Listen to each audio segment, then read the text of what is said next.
കേരളത്തിൻ്റെ ഇടതുപക്ഷ മുഖ്യമന്ത്രിയായി പിണറായി വിജയനെ കാണാനാകില്ല എന്ന് CPI ഉറപ്പിച്ചു പറഞ്ഞിരിക്കുകയാണ്. കാരണം ആ പിണറായി വിജയനാണ് ഇപ്പോഴത്തെ തോൽവിക്ക് കാരണഭൂതൻ എന്ന് മാത്രമല്ല, ഇടത് കമ്മ്യൂണിസ്റ്റ് ആശയങ്ങളെ RSSന് പണയം വെച്ചത് പിണറായി വിജയനാണ് എന്ന് പച്ച മലയാളത്തിൽ പറഞ്ഞിരിക്കുകയാണ് CPI. തദ്ദേശ തെരഞ്ഞെടുപ്പിലെ ഇടതുമുന്നണിയുടെ തോൽവിക്ക് കാരണം ഭരണവിരുദ്ധ വികാരം തന്നെയാണെന്ന് CPI ഉറപ്പിച്ചു പറയുമ്പോൾ പിണറായി വിജയൻ്റെ മാറ്റമാണ് അവരും ആഗ്രഹിക്കുന്നത്.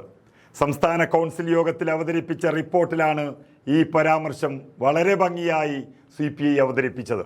ഇടതുമുന്നണിയെ സ്നേഹിച്ച വിവിധ വിഭാഗങ്ങളിൽ ശക്തമായൊരു വിമർശനം നിലനിൽക്കുന്നു. ശബരിമല കൊള്ള അടക്കം മുഖ്യമന്ത്രി പാലിക്കുന്ന മൗനവും CPMന് അതിൽ പങ്കുണ്ട് എന്ന് വ്യക്തമാകുന്നതും ഈ തോൽവിക്ക് കാരണമെന്ന് CPI ഉറപ്പിക്കുകയാണ്. ഇതാണ് ഫലത്തിൽ തെളിഞ്ഞു വന്നത്. വോട്ട് ചെയ്യുമെന്ന് കരുതിയ വിവിധ വിഭാഗം ജനങ്ങൾ വോട്ട് ചെയ്തിട്ടേയില്ല ഇടതുമുന്നണിക്ക്. അവരൊക്കെ ഇടതുമുന്നണിയിൽ നിന്ന് അകന്നു പോവുകയാണ്. മാത്രമല്ല, എതിരായി വോട്ട് ചെയ്തതായിട്ടാണ് തെരഞ്ഞെടുപ്പ് ഫലം കാണിക്കുന്നത് എന്നും CPI റിപ്പോർട്ടിൽ പറയുന്നു. സർക്കാരിൻ്റെ പ്രവർത്തനങ്ങളിലെ പോരായ്മ, ശബരിമല വിഷയം, ന്യൂനപക്ഷ ഏകീകരണം, ന്യൂനപക്ഷത്തെ പ്രകോപിപ്പിച്ചുകൊണ്ട് നടത്തിയ പ്രസ്താവനകൾ, ഇവ എല്ലാം പരാജയ കാരണമായി എന്നും റിപ്പോർട്ടിൽ പറയുന്നു. ഇതിനെല്ലാം കാരണക്കാരൻ മുഖ്യമന്ത്രി പിണറായി വിജയനാണ് എന്നുള്ളതാണ് CPI വ്യക്തമാക്കുന്നത്. ഇത് LDF യോഗത്തിൽ ഉയർന്ന ചർച്ചയാണെന്നും ആ റിപ്പോർട്ടിലുണ്ട്.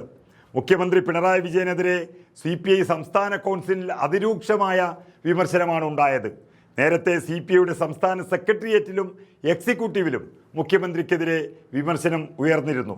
അങ്ങനെ CPI ചേരുന്ന എല്ലാ യോഗങ്ങളിലും മുഖ്യമന്ത്രിയെ വേണ്ട എന്നുള്ളൊരവസ്ഥയിലേക്കാണ് കാര്യങ്ങൾ എത്തി നിൽക്കുന്നത്. മുഖ്യമന്ത്രിക്ക് മേൽ CPIMന് യാതൊരു നിയന്ത്രണവുമില്ല എന്ന അതിരൂക്ഷ വിമർശനമാണ് CPI സംസ്ഥാന കൗൺസിലിൽ ഉയർന്നു വന്നത്.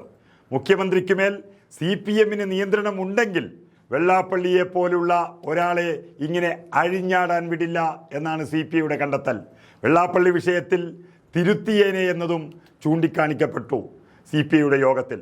വെള്ളാപ്പള്ളി നടേശനെ അതിരുവിട്ട് മുഖ്യമന്ത്രി ന്യായീകരിച്ചത് തെറ്റാണ് എന്ന വലിയ വിമർശനമാണ് CPI ഉന്നയിക്കുന്നത്.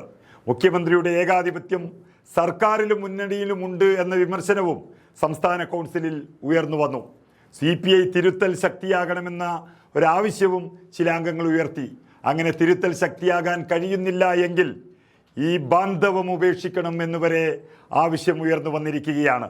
മുഖ്യമന്ത്രി പിണറായി വിജയൻ്റെ കൂടെയുള്ള ഒരു ഭരണം അത് ഏറ്റവും വലിയ തോൽവിയായി മാറുമെന്നുള്ളതിൻ്റെ സൂചന കേരളത്തിൽ കിട്ടിക്കഴിഞ്ഞുവെന്നും ഇനി തിരുത്താൻ CPIക്കായില്ല എങ്കിൽ വലിയ വില നൽകേണ്ടി വരുമെന്നും CPI ഓർമ്മിപ്പിക്കുന്നു. തോൽവിയേക്കാൾ വലിയ പ്രശ്നമാണ് ഇടത് നയവ്യതിയാനമെന്നും ചിലർ ചൂണ്ടിക്കാണിക്കുന്നു. മതനേതാക്കളോട് പരിധിയിൽ കവിഞ്ഞ അടുപ്പം കാണിക്കുന്നത് തെറ്റാണെന്നും സംസ്ഥാന കൗൺസിലിൽ അഭിപ്രായം ഉയർന്നു വന്നു. അങ്ങനെ CPMലെ വലിയൊരു വിഭാഗം പാർട്ടി പണി തന്നെ മതിയാക്കിയത് പിണറായി വിജയൻ്റെ ഈ ഇടത് വിരുദ്ധ നിലപാടും അഴിമതിയും കൊള്ളയും കൊണ്ടാണെങ്കിൽ CPI എന്ന പാർട്ടി തന്നെ പുറത്തുപോയതിന് തുല്യമാണ് ഈ വാക്കുകൾ കേട്ടാൽ നമുക്ക് മനസ്സിലാകുന്നത്. മുഖ്യമന്ത്രി കഴിവില്ലാത്തവർ എന്നുള്ള തീരുമാനം ഒരു വലിയ വിള്ളൽ തന്നെയാണ് LDFൽ സൃഷ്ടിച്ചിരിക്കുന്നത്.